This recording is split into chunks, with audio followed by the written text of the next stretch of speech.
Hey everybody, welcome to the channel. Michael Noland here, and tonight we're going to talk about 10 rock bands, former Jukebox Heroes, who in my opinion have become nothing more than Jukebox Zeros. Now it's not just as simple as that, and before you start getting your keyboards out to type in responses as I cover these bands, please keep in mind, not all of these bands are equally guilty of what I'm talking about. You know, I've talked about the condition of the music industry quite a bit, haven't I?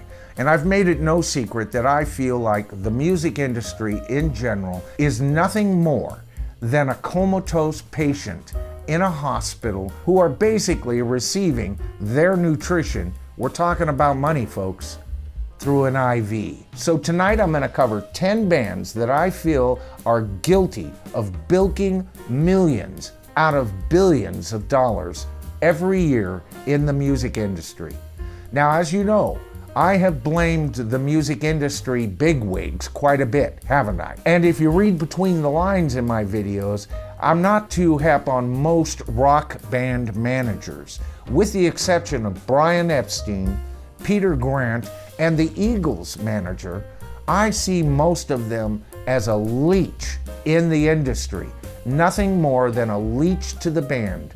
They do not support their bands properly, they don't make good deals for their band, and basically they receive their orders from higher ups in the music industry. And I've also covered the number 3 villain in this plot, and often that's the bands themselves. As you know, I've criticized bands for touring too much, not writing enough material, not taking enough time, or at least taking a sliver of time to do nothing but write in a location that will energize their creative flow, right? A good example of that is Jimmy Page and Robert Plant. There have been commenters on the channel that have brought up, you know, you criticize rock bands for touring too much, yet Led Zeppelin toured consistently, all the time. And yes, they did. But that band had the sense to take a few weeks off, to go to the countryside, just 1 or 2 of them at a time even, and write brand new material. So there are 3 of the villains in our plot, but there's a 4th one,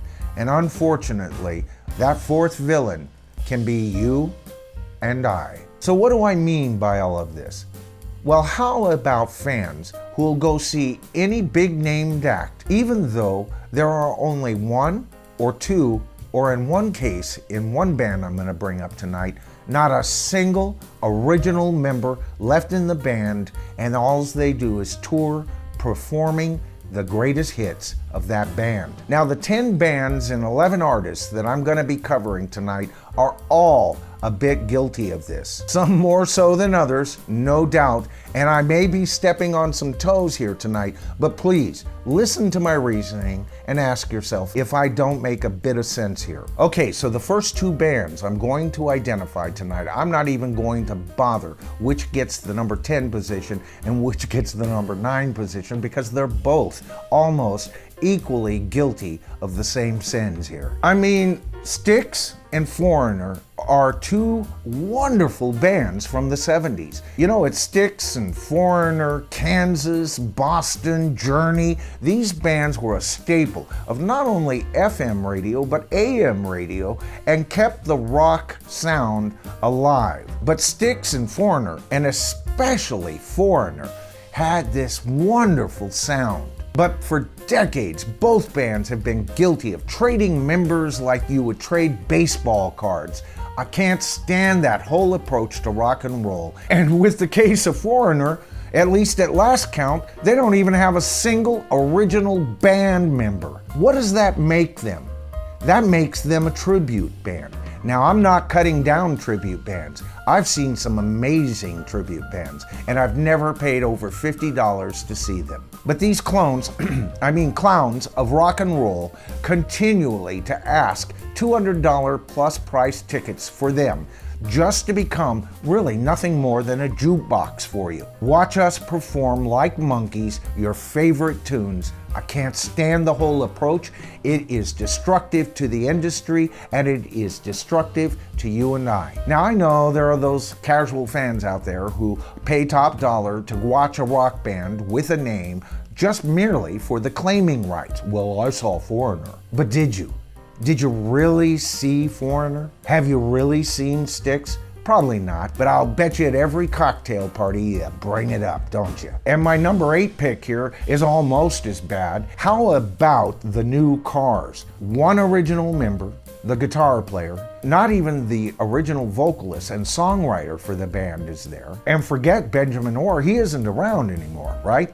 The new Cars, what a joke. And just as bad, what about CCR? No, I'm not talking about Creedence Clearwater Revival. I'm talking about the insane little idea to tour as Creedence Clearwater Revisited. Now, at least this band has half of the original members of the band, but they weren't the songwriters. Okay, so they did put an album where they did write songs. It was Creedence's worst album as far as sales go, and I think the worst album artistically speaking.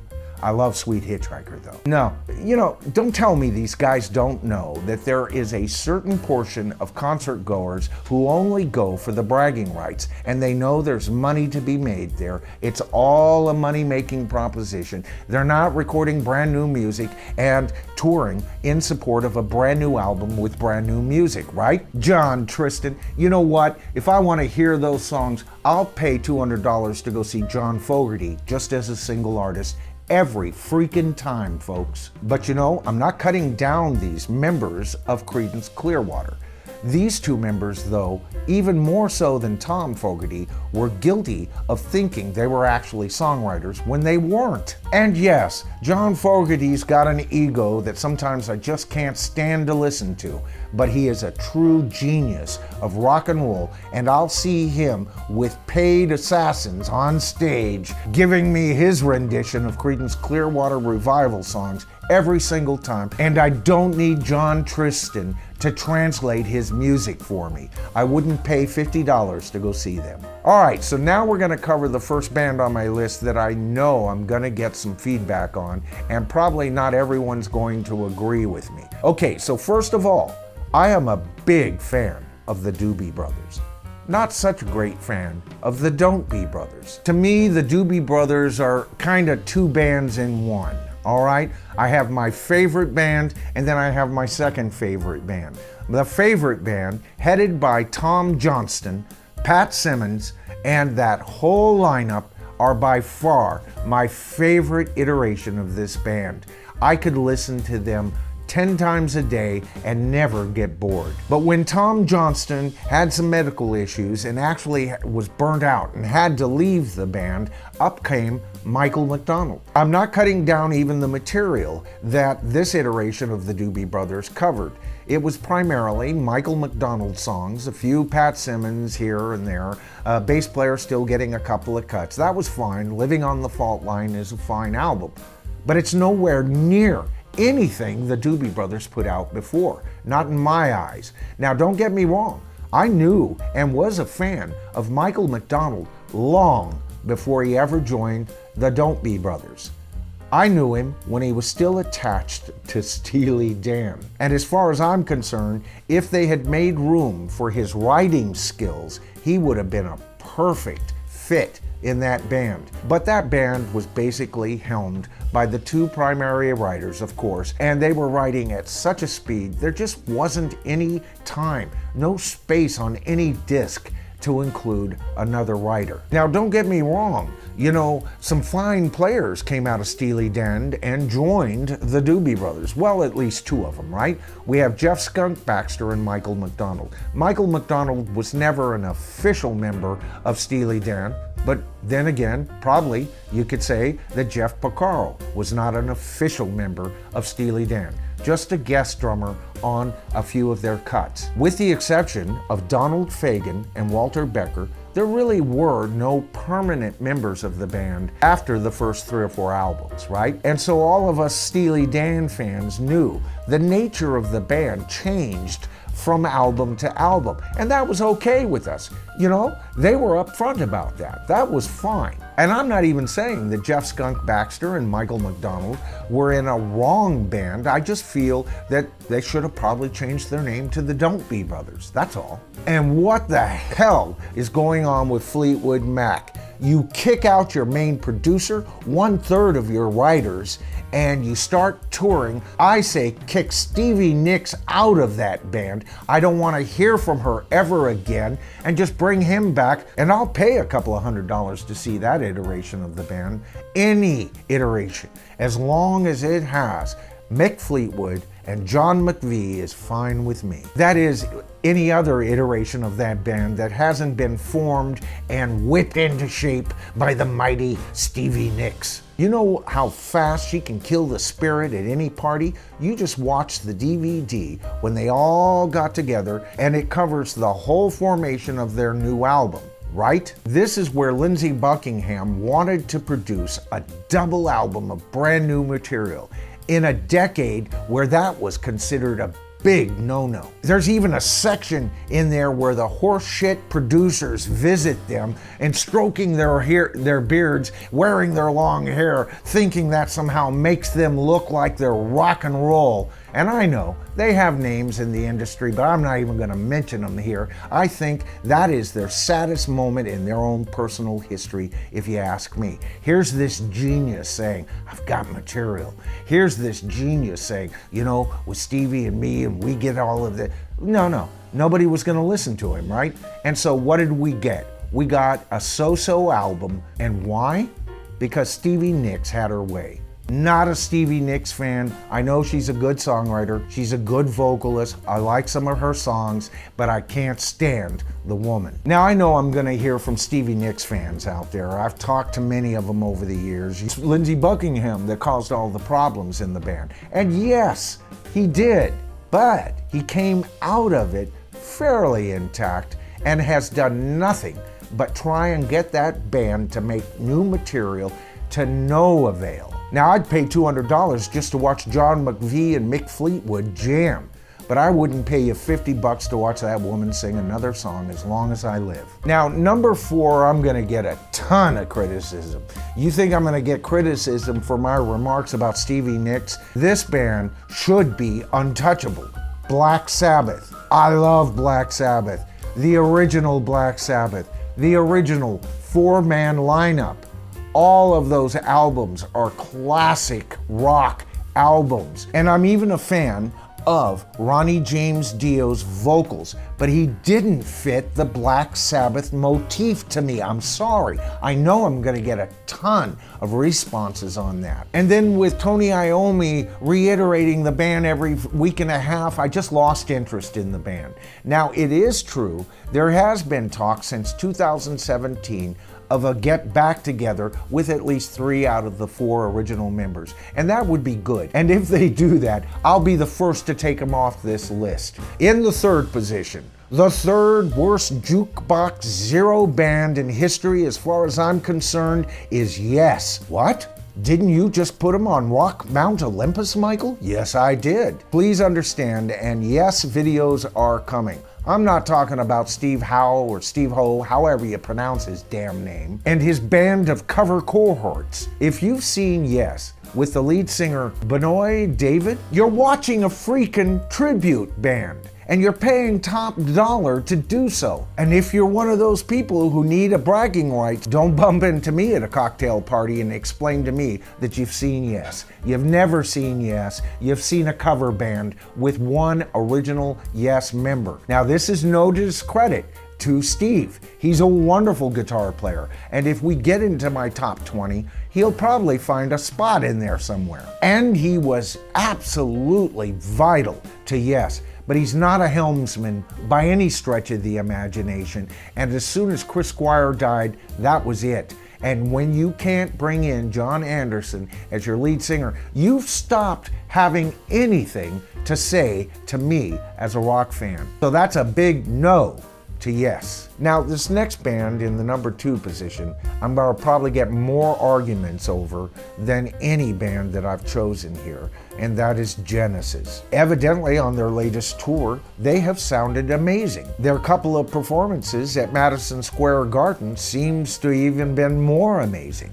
And we at least get the 80s lineup, the 3 main members of Genesis with this, no doubt, even though you have to wheel out their lead singer who can't even play drums anymore. His 20-year-old son has to play his drum parts. He sits in a chair, evidently, for the whole damn concert. You know, I can just imagine they've probably got a great light show and everything, and there's Colin sitting in a chair delivering what I know are not his best vocals, because you can't project sitting in a chair. You ask him if he ever sat in a chair and recorded vocals for Genesis. But you know, if I had the bucks, I'd probably pay a couple of $100 to see this band. At least they're the original members, or some of the original members of Genesis. So be easy on your comments with me, folks. But I don't like the whole approach, and I'm tired of becoming a 401k for band members and rock artists who didn't have the sense enough to save up for a rainy day. They're old now, and they need an extra 3 or 4 million to drop into their bank account, I guess, so they can retire to the rich environments of their home with 24-hour care nurses watching them. Whatever. All right, so now this next band, it is so sad to put on this list, I gotta tell you. Another Olympian level band bites the dust. I'm talking about Queen. Here you had 1/4 of their songwriting taken away from them. Here you had one of the world's greatest lead vocalists in rock history taken away from them. Their bass player quits permanently shortly after, and they reform, start doing concerts and releasing discs with Paul Rodgers. By the way, one of rock's best vocalists. I love Paul Rodgers. I just don't want to hear him doing Queen songs. But that was short-lived. Don't worry, they got an even better vocalist. Where did he come from? Oh, that's right. He came from America is in the Toilets, Got Talent. You know, all of these shows, Got Talent, Got Milk, Dance with the Stars, Dance Off, Dance Away from me, please. If there's a 5th villain in the music industry, it's those television shows, and everybody's mindset has been changed as to what is rock and roll. My God, what has happened to us? Please, Brian, Roger, just make a new band, rename it,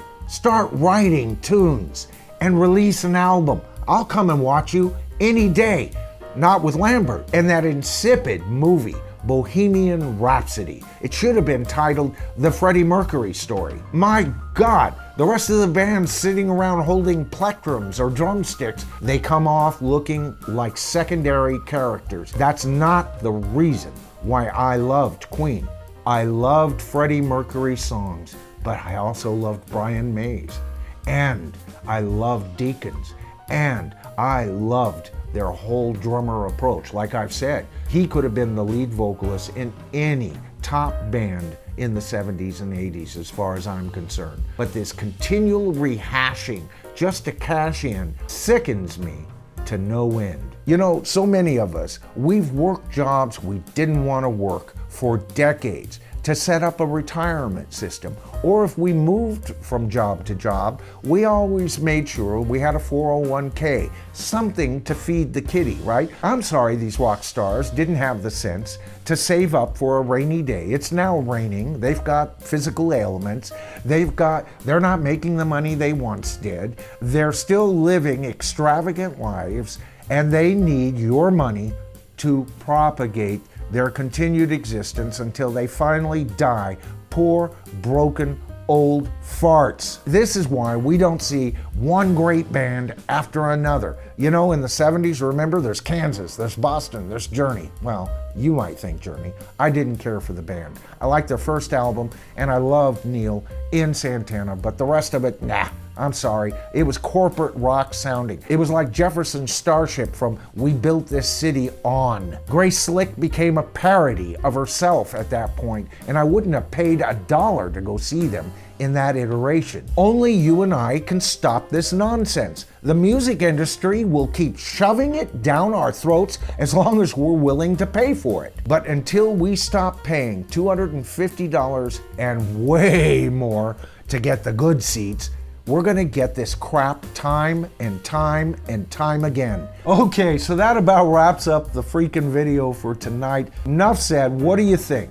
Am I right on this, or am I totally dead wrong? All right, so we're at that point in the video where you're seeing some names here. Those are brand new subscriber folks, and they found it really easy to join. Like I mentioned in my last video, all they did was hit that subscribe to the tribe button, hit that top bell notification, and guess what? Every single one of them has been notified of all my future videos. Now, if you've been thinking of subscribing to the tribe, it's just that easy, folks. I want to thank you for dropping in and viewing my videos, and especially to those who have bothered to share my videos. We're fastly approaching 75,000 views for the channel, and I appreciate all of your support. I really do. Once again, anything I've said tonight, it's just my opinion. And as usual, the real story continues in the comments. So let me know where I went wrong. Let me know where I got it right. I'm really interested in hearing from each and every one of you. You know, I read every single comment. You know, the whole idea of the channel is not just to reflect on the good times. There is a current problem in the music industry today, and it's you and I who are being ripped off. And it's time for us all to say, enough is enough. Okay, so that's it. I'm Michael Noland. This is The Bottom Line, and I'll see you in the next video.